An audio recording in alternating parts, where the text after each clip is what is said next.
40% Hindu vote দিয়েছে। আমি আর পশ্চিমবাংলার আর 5-6% হিন্দুকে বলবো যে দয়া করুন বাড়ি থেকে বেরিয়ে এসে ভোটটা করুন। হিন্দু সরকার হবে, জিহাদি মুক্ত বাংলা করব, উল্টো দিকে ঝুলাবো, সোজা করার কাজ করব।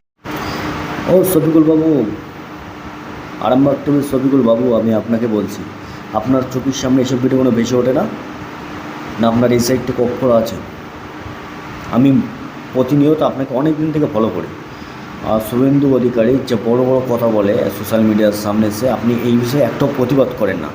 কিন্তু অন্য অন্য দলের কোনো ক্যান্ডিডেট ভুল করেও যদি একটা বাজে ভাষা কথা বলে ফেলে, একটা যদি উল্টোপাল্টা যদি কিছু করে ফেলে, তো আপনার রাতের ঘুম উড়ে যায়। আপনি তুরান সেটা ঠিক কি ভুল আপনার যাচাই করেন, তুরান একটা ভিডিও করে ছেড়ে দেন। আরও যদি মুসলিম কমিউনিটি থেকে যদি কোনো নেতা যদি বলে, কোনো জলসার মধ্যে যদি কোনো হুজুর যদি একটা বাজে কথা বলে ফেলে, ভুল করে সরকারের বিরুদ্ধে চলে যায়, তো আপনি সেটাকে নিয়ে তোলপাড় করে ফেলে দেন। আর শুভেন্দু অধিকারী বড় বড় কথা বলছে, এত বড় বড় কথা বলছে, আপনার নিউজ চ্যানেলে একটু ভিডিও বার্তা পাওয়া যায় না। চলো এই টপিকটা নিয়ে আমি অন্যদিন কথা বলবো। আমি অন্য একটা টপিক তোমাদের সামনে একটু তুলে ধরবো। চলো ওই টপিকটা একটু দেখে নাও তোমরা। প্রসাদ ভাই গত লোকসভা ভোটে ডায়মন্ড হারবারে দাঁড়াবো বলে কোন অজ্ঞাত কারণে মাঠটা ছেড়ে দিলেন ভাইপোকে, এটাও জনগণ জানতে চায়। তৃতীয়ত হচ্ছে নওশাদ, তো এই বিষয়টা নিয়ে এখন ফুল ট্রেন্ডিং আছে, চর্চা হচ্ছে সমস্ত রাজনীতির মহল থেকে শুরু করে সমস্ত জায়গায়।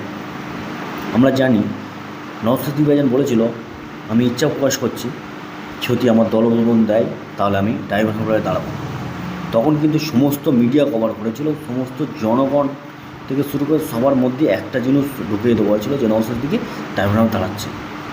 এটা মিডিয়া কিন্তু ফুল হাইলাইট করেছিল। নওশাদ ভাইজান যখন কোনো জায়গায় দাঁড়ালো না, তখন এই মিডিয়ায় তখন যেসব নেতা মন্ত্রীরা সাপোর্ট করেছিল, বিজেপির থেকে বলো আরও অন্য অন্য দলের থেকে বলো, যারা সাপোর্ট করেছিল, তারাই তখন বলছে যে নওশাদ সিদ্দিকী এই করেছে, সেই করে নওশাদ সিদ্দিকী এটা করা উচিত নেই, নওশাদ সিদ্দিকী মানুষের মনে দাগা দিয়েছে, কষ্ট দিয়েছে। কিন্তু যারা বুদ্ধিজীবী, যারা জ্ঞানী, যারা পণ্ডিত, তারা কিন্তু এই কথা বলবে না। কেন জানেন? তারা জানে এখন বর্তমানে বাংলায় শাসকের চোখের চোখরিকে কথা বলার মতন একটাই এমএলএ আছে, সেটা হচ্ছে নওশাদ সিদ্দিকী। আর যারা সাপোর্ট করছিল না, বড় বড় মিডিয়া, ন্যাশনাল মিডিয়া থেকে শুরু করে আরামবাগ টিভির শফিকুল, আর বড় বড় যেসব নিউজ চ্যানেল কভার করছিল না, তারা কিন্তু একটা লোককে কভার করছিল, একটাই পক্ষে। কেন জানেন? নওশাদ সিদ্দিকীকে যদি আমরা একটু গরম হাওয়া তুলে দেই, সোশ্যাল মিডিয়ায় তোলপাড় করে দেই, আমরা যদি ওখানে ওখানে নিউজ করি, তাহলে নওশাদ সিদ্দিকী অভিষেকের বিরুদ্ধে দাঁড়িয়ে যাবে। অভিষেক দাঁড়ালে জানে নওশাদ সিদ্দিকী ওখানে জিততে পারবে না, হার হারাতে ওকে হারিয়ে দেবে। প্রয়োজন করলে শাসক দল বলো, বিজেপি বলো, যত এমএলএ এমপি আছে সবার ওখানে পাঠিয়ে দেবে, যা ওখানে যা প্রচার করে। অনেক বড় বড় হয়তো লিডার নওশাদ সিদ্দিকীর সাপোর্টে যাবে, যে তারাও কিন্তু ওখানে প্রচার করে আসবে, কিন্তু রাতের অন্ধকারে তারাই আবার ঘাঁটি করে নওশাদ সিদ্দিকীকে হারানোর চেষ্টা করবে। আর ওখানে হারাতে হারিয়ে দিত। দিলে কী হতো? এই বাংলায় যে অসহায় দলিত পিছিবর্গের মানুষ, অসহায় মানুষদের যে মুখের কথা নওশাদ সিদ্দিকীর মুখ দিয়ে বার হচ্ছে। আরেকটা ছোট্ট একটা ক্লিপ তোমরা দেখে নাও, তারপরে আমি একটু কথা বলছি। আমি আপনাকে বলে যাচ্ছি, পয়সা নাই, রোজা রাখবেন। কি বলছি মা, বুঝতে পেরেছেন? অর্থের অভাবে পড়াতে পারছে না, রোজা রাখবেন, খাবেন না সারাদিন, তাও ছেলে মেয়েগুলোকে পড়ান। আর নাহলে আজকে একটা তামান্না গেছে, দেখবেন পুরো গ্রামটা শেষ করে দেবে। আমাদেরকে দিয়ে আমাকে মারাবে, বাইরের লোক আসবে না মারতে আমাকে দিয়ে আমার লোকই মারাবে, কারণ আমার শিক্ষা কম। এইসব কথাগুলো নওশাদ সিদ্দিকী কিন্তু আর বলতে পারতো না। কেন? নওশাদ সিদ্দিকী ওখানে হালাতে প্ল্যান করে ওখানে হারিয়ে দেবো হতো। তাহলে 2026 সালে যে ভোট আসছে না, নওশাদ সিদ্দিকীর এই পার্টিটাকে, বাস্তব কথা বলছি, পার্টির একটা কর্মীকেও বার হতে দিত না, আর ধরতার জেলে পড়তো। বুঝতে পেরেছ? তো নওশাদ সিদ্দিকী ভাইজানের পেছনে বুদ্ধিজীবীরা আছে, জ্ঞানী মানুষরা আছে, তারা বুঝতে পেরেছিল। এই মিডিয়া কভার করছে, এত বলছে যে নওশাদ সিদ্দিকী ওখানে দাঁড়াবে, এটাকে পাম দেওয়া বলা হয়। আমাদের গ্রামে এটাকে পাম দেওয়া বলা হয়, পাম দিচ্ছিল।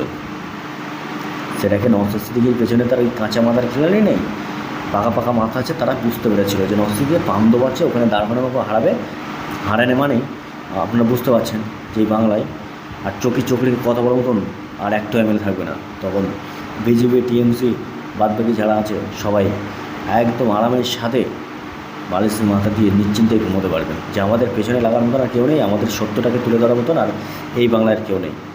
আবার 26-এ ভোট আসলে বলবে কি বিজেপি তোমাদেরকে মেরে ফেলবে, বিজেপি তোমাদেরকে এই করবে ওই করবে, আমাকে ভোটটা দাও। সেই কারণে মূলত এত উস্কানি হয়েছিল সেই টাইমে। আবার উঠিয়ে দেওয়া হয়েছিল যে তার নওশাদ ভাইজান ওখানে দাঁড়াবে। আর যখনই দেখলো দাঁড়ালো না তখনই কিন্তু আবার সবাই প্রচার করতে লেগে গেল, সেই সব গদি মিডিয়ারাই প্রচার করতে লেগে গেল যে নওশাদ সিদ্দিকী এটা করা উচিত, মানুষের বিশ্বাস ভেঙে ফেলেছে, মানুষের কষ্ট দিয়েছে, মানুষের হৃদয়ে আঘাত দিয়েছে। কিন্তু যারা বুদ্ধিজীবী, যাদের মধ্যে একটু সীমিত পরিমাণে জ্ঞান আছে, তারা কিন্তু বারবার বলছে নওশাদ সিদ্দিকী ঠিক কাজ করেছে। কেন আমরা এই বাংলায় একটাই বিরোধী বিধায়ক দেখতে পাচ্ছি, সেটা হচ্ছে নওশাদ সিদ্দিকী। কেন এমন কোনো জায়গা নেই যিনি প্রতিবাদ করে না, সমস্ত বিষয়ে কথা বলে। দলিত, আদিবাসী, সমস্ত ধরনের মানুষের, গরিব অসহায় মানুষের পাশে নওশাদ সিদ্দিকী ভাইজান দাঁড়ায়। এটাই নওশাদ সিদ্দিকী ভাইজানের অপরাধ। আর নওশাদ সিদ্দিকী ভাইজানকে ওই ডায়মন্ডে দাঁড়িয়ে যদি হারিয়ে দিত, আর আপনারা জানেন ডায়মন্ড হারবারে কীভাবে ভোট হয়েছিল, আপনারা সবাই জানেন। তো ওই জায়গায় দাঁড়ালে যদি হেরে যেত, ঠিক আছে, হারিয়ে দেওয়া হতো, আমি এর 100-এর মধ্যে 100 বলতে পারি, দিলে কিন্তু আজকে নওশাদ সিদ্দিকী ভাইজান যে জায়গায় আছে, যে প্ল্যাটফর্মে আছে, এই জায়গায় কখনো রাস্তা পারতো না। এই আইসিএফ দলটাকে পুরো একদম শেষ করে দেবো অত ধীরে ধীরে। এই যে অকাপ নিয়ে যে আন্দোলন হয়েছিল না, মাননীয় মুখ্যমন্ত্রী যেমন বলেছিল অকাপ নিয়ে যারা আন্দোলন করে সবচেয়ে বড় সূত্র আমি না, ওই দিনকে যদি নওশাদ সিদ্দিকী যদি ওখানে যদি দাঁড়াতো আর নওশাদ ভাইজান যদি হেরে যেত, তাহলে নওশাদ ভাইজান মাঠে নামার সাথে সাথেই কিন্তু একেবারের জন্য কিন্তু জেলে পাঠিয়ে দিত, লকাপে তুলে নিত বলে। তাহলে কী হতো, এই বাংলায় হক কথা বলার লোক, সত্যবাদী লোক আর থাকতো না। তারপর একটা সংখ্যালঘু কমিটি থেকে বলো, অন্য দলের থেকে বলো, একটা নেতা তৈরি করতে গেলে না কালঘাম ছুটে যেত, কারণ আপনারা পারতেন না, তৈরি করার সুযোগই দিত না।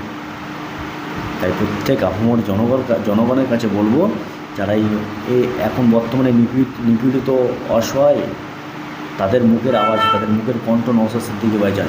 তো এনাকে সাপোর্ট করুন, এনার পাশে দাঁড়ান। আমাদের নওশাদ সিদ্দিকী ভাইজানের কোনো মন্ত্রিত্ব সরকারের প্রতি দরকার নেই। ব্যাস নওশাদ সিদ্দিকীর মতন এরকম 2-5টা আমরা এমএলএ দেখতে চাই, যারা অন্যায়টাকে অন্যায় বলবে আর সত্যটাকে সত্য বলবে। বুঝতে পেরেছেন? তো এই টপিকটা নিয়ে এখন ফুল দমে চর্চা চলছে। তো আমার এই ক্ষুদ্র দিমাগে, ক্ষুদ্র জ্ঞানে যেটুকু আমি বুঝতে পেরেছি সেটুকুই তোমাদেরকে বোঝানোর চেষ্টা করেছি। তো মূল্যবান মতামত আপনারা রাখবেন কমেন্ট বক্সে, আর ভুল ত্রুটি হয়ে গেলে ভুলটাকে শুধরে দেওয়ার কমেন্ট বক্সে একটু জানাবে, সেটাকে শুধরে নেওয়ার চেষ্টা করব। তো ভালো থাকবেন আর সুস্থ থাকবেন।